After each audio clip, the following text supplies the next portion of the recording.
બનાસ ડેરીએ પશુપાલકોને આપી ભેટ કિલો ફેટે 989 રૂપિયા આપવાનો નિર્ણય કરાયો। ગયા વર્ષે 948 રૂપિયાથી વધુ ભાવ વધારો અપાયો। ગયા વર્ષે ભાવફેર 1952 કરોડ હતો। ચાલુ વર્ષે 1973 રૂપિયા ભાવ વધારો અપાયો। બનાસ ડેરીએ આ વર્ષે 18.52% નફો આપવાની જાહેરાત કરી। બનાસ ડેરીના ચેરમેન શંકર ચૌધરીએ પ્રાકૃતિક ખેતી વિશે સમજ આપી। આ સાથે જ ડેરીની પશુપાલકો અને ખેડૂતો માટેની આગામી યોજના અંગે પણ જણાવ્યું। તેમણે બનાસની ધરતી પર આંબા અને ચંદનના ઝાડ વાવવામાં બનાસ ડેરી મદદ કરશે તેવી પણ વાત કરી।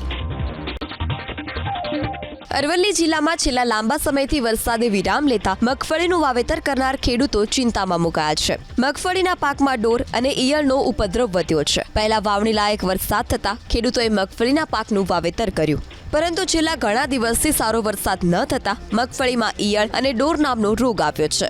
આ રોગથી મગફળીનો પાક મૂળમાંથી જ જતો રહે છે। ખેડૂતોએ રાસાયણિક ખાતર તેમજ દવાનો છંટકાવ પણ કર્યો છે। જો આગામી દિવસોમાં વરસાદ ખેંચાશે તો ખેડૂતોને વીઘા દીઠ 30 થી 40% નુકસાની ભોગવવાનો વારો આવશે।